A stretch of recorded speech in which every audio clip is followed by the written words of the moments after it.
العالمین والصلاة والسلام علی سید الانبیاء والمرسلین۔ آج انشاءاللہ تعالی 7ویں تراویح ادا کی جائے گی اور اس میں 10ویں اور 11ویں سپارے کا کچھ حصہ تلاوت کیا جائے گا۔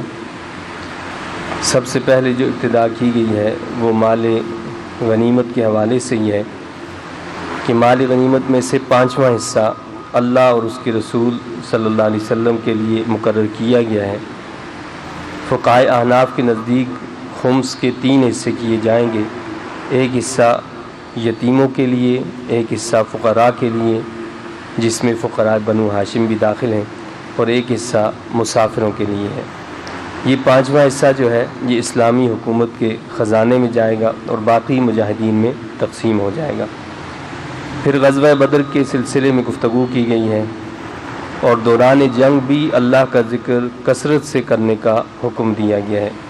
اور اللہ اور اس کے رسول صلی اللہ علیہ وسلم کی اطاعت کرتے ہوئے باہمی مخالفت سے روکا گیا ہے کہ اگر تمہارے آپس میں اختلاف پیدا ہو جائے گا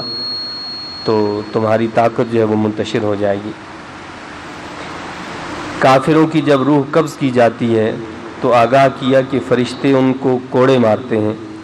نیز دنیاوی سزا کے علاوہ ان کو آخرت میں بھی عذاب سے دوچار کیا جائے گا، جیسا کہ قوم فرعون کو غرق کرنے کے بعد آخرت میں عذاب دیا گیا، کفار بدر کو بھی دنیا اور آخرت کا عذاب دیا گیا۔ جس قوم سے عہد شکنی کے آثار دلائل سے ظاہر ہو جائیں تو ان سے معاہدہ توڑ دینا واجب قرار دیا گیا،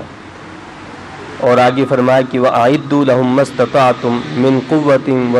وَمِن رِّبَاطِ الْخَيْلِ، یعنی تم بقدر استطاعت دشمن سے مقابلہ کے لیے ہتھیار تیار رکھو۔ یعنی اللہ تعالیٰ نے اہل ایمان کو اس بات کا حکم دیا ہے کہ وہ جدید ٹیکنالوجی، جدید ہتھیار، جدید اسلحہ وہ تیار رکھیں تاکہ اس سے دشمن کو مرعوب رکھا جائے۔ اللہ نے فرمایا کہ تمہارا دشمن تم سے مرعوب رہنا چاہیے اور اس سلسلے میں جو خرچ کرو گے اس کا پورا پورا اجر ملے گا، یعنی ان چیزوں پر جو خرچہ بھی کیا جائے گا وہ عند اللہ بھی اجر اس پر ملے گا، اللہ تعالیٰ اس کا اجر و ثواب عطا فرمائے گا۔ دشمن سے مقابلہ ہو تو میدان جنگ سے ہرگز منہ نہ موڑا جائے سوائے جنگی مصلحت کے۔ جس نے صرف جان بچانے کے لیے میدان جنگ سے فرار کی راہ اختیار کی اس پر غضب الہی نازل کیا جائے گا اور اس کا ٹھکانہ جہنم ہوگا۔ جنگی قیدیوں اور ان سے فدیہ کے بارے میں گفتگو کی گئی ہے۔ بدر کے قیدیوں میں حضرت عباس رضی اللہ تعالیٰ عنہ بھی تھے۔ حدیث مبارک میں ہے کہ دیگر قیدیوں کی طرح سیدنا عباس رضی اللہ تعالیٰ عنہ سے بھی فدیہ طلب کیا گیا تو انہوں نے کہا کہ بطور غنیمت مجھ سے جو سونا وصول کیا گیا ہے اس کو فدیے میں کاٹ لیا جائے، میرے پاس اور مال نہیں ہے۔ تب حضور انور صلی اللہ علیہ وسلم نے فرمایا وہ مال کہاں ہیں جو تم نے مکہ سے روانگی کے وقت ام الفضل کے پاس رکھا تھا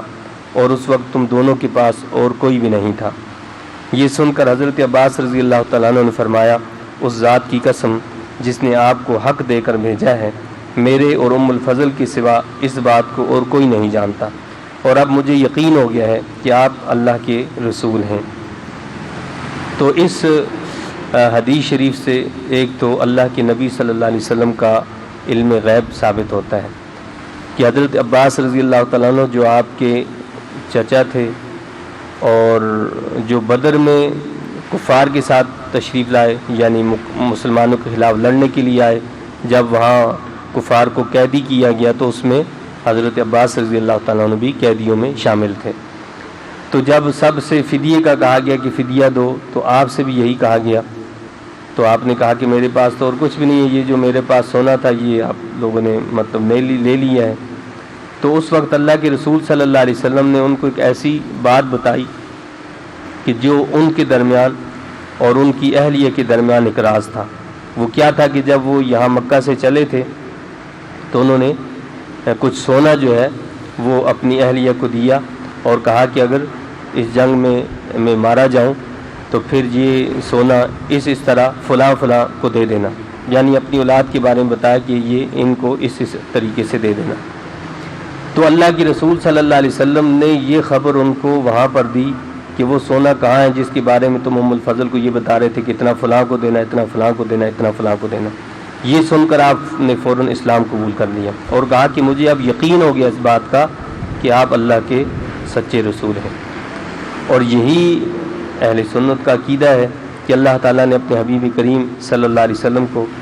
علم غیب سے نوازا ہے۔ علم غیب جو ہے بعض لوگ یہ سمجھتے ہیں اور کہتے ہیں، اور یہ ٹھیک ہے، علم غیب اللہ کی جو ہے وہ صفت ہے، اور اللہ کی اور بہت ساری بھی صفات ہیں۔ سمیع ہونا یعنی سننا یہ بھی اللہ کی صفت ہے، بصیر یہ بھی اللہ کی صفت ہے، اور یہ سماعت اور یہ بصارت یہ ساری صفتیں ہم جو ہے انسانوں پر بھی استعمال کرتے ہیں کہ اللہ سمیع ہے، سننے والا ہے، تو ہم کہتے ہیں کہ جی میں آپ بھی سننے والے ہیں۔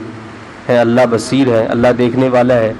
تو ہم بھی آپس میں یہ کہتے ہیں کہ ہم ایک دوسرے کو دیکھ سکتے ہیں۔ تو یہ صفات ہمارے اندر بھی ہیں، لیکن ان صفات کا اللہ کی صفات سے کوئی مقابلہ نہیں کیا جا سکتا۔ اللہ کی جتنی بھی صفات ہیں وہ اس کی ذاتی ہیں، وہ کسی کی عطا کردہ نہیں۔ ہمارے پاس جو صرف جتنی بھی ہے وہ اللہ کی عطا کردہ ہے۔ اسی طرح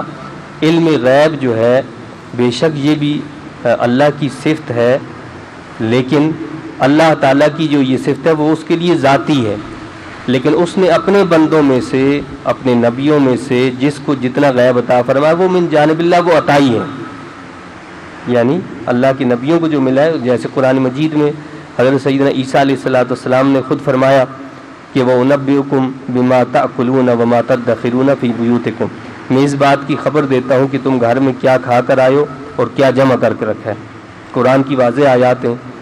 تو یہ کیسے خبر دیتے ہیں کہ جی آپ نے گھر میں کیا کھایا اور کیا رکھ کر آئے، کیا ذخیرہ کیا، کیا جمع کیا،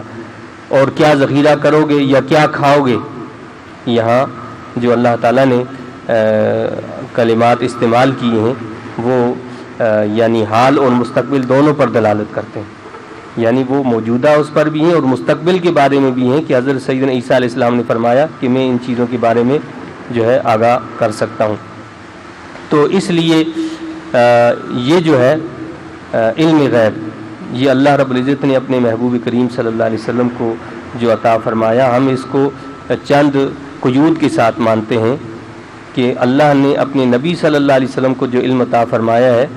اس کی ایک ابتدا بھی ہے اور انتہا بھی ہے۔ نبی کے علم کی ایک ابتدا ہے اور ایک انتہا ہے، لیکن میں آپ اس کی ابتدا اور انتہا کا کوئی پیمانہ مقرر نہیں کر سکتے۔ ہاں ابتدا بھی ہے، انتہا بھی ہے، جبکہ اللہ کا علم جو ہے اس کی نہ کوئی ابتدا ہے نہ انتہا ہے۔ اللہ کے علم سے تو اس کا کوئی جوڑ ہے ہی نہیں،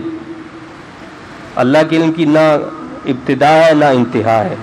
اور اللہ کے نبی کے علم کی ابتدا بھی ہے اور انتہا بھی ہے۔ نبی کریم صلی اللہ علیہ وسلم کا علم جو ہے وہ حادث ہے،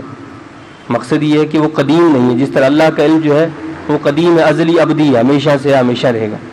تو نبی کریم صلی اللہ علیہ وسلم کا علم جو ہے وہ قدیم نہیں ہے بلکہ وہ حادث ہے۔ پھر تیسری چیز جو ہے اس حوالے سے وہ کیا ہے کہ اللہ کا علم جتنا بھی ہے وہ اس کا ذاتی علم ہے، اور اللہ کے نبی صلی اللہ علیہ وسلم کا جو علم ہے وہ ذاتی نہیں بلکہ اللہ کا عطا کردہ ہے۔ اگر کوئی شخص یہ سمجھتا ہے کہ نبی کریم صلی اللہ علیہ وسلم کا علم کوئی ذاتی ہے، اس کا کچھ حصہ ذاتی ہے، تو ظاہر بات ہے یہ تو کفر اور شرک ہے، اس میں تو کسی کا انکار ہی نہیں ہے۔ لیکن کوئی بھی اہل ایمان میں سے ایسا فرد نہیں ہے جو یہ سمجھتا ہو کہ رسول اللہ صلی اللہ علیہ وسلم کا علم جو ہے وہ ذاتی ہے، بلکہ سب کا یہی ایمان اور عقیدہ ہے کہ یہ علم جو ہے اللہ کا عطا کردہ ہے۔ اور اسی طرح اس میں یہ بھی بتایا گیا کہ مہاجرین و انصار کو ایک دوسرے کا معاون اور مددگار جو ہے اللہ تعالیٰ نے بتایا ہے کہ یہ ایک دوسرے کے مددگار ہیں۔ پھر سورہ توبہ شروع ہوتی ہے، اس سورت کی جو ہے ابتدا میں بسم اللہ نہیں لکھی گئی ہے، اس لیے کہ اللہ کے رسول صلی اللہ علیہ وسلم نے اس سورت کی ابتدا میں بسم اللہ نہیں لکھوائی، اور جبرائیل امین علیہ السلام جب اس سورت کو لے کر آئے تو اس سے پہلے انہوں نے بسم اللہ جو ہے وہ نہیں لکھنے کا کہا۔ مشرکین سے کیے ہوئے معاہدے کو فسخ کرنے کا اعلان کرتے ہوئے ان کو 4 ماہ کی جو ہے وہ مہلت دی گئی ہے۔ اللہ تعالیٰ سے دعا اور التجا ہے کہ اللہ تعالیٰ مجھے، آپ کو، ہم سب کو ان تعلیمات کی سمجھ عطا فرمائے۔ اور سمجھ کر ان کے مطابق عمل کی توفیق عطا فرمائے. آمین. وآخر دعوانا ان الحمد للہ رب العالمین.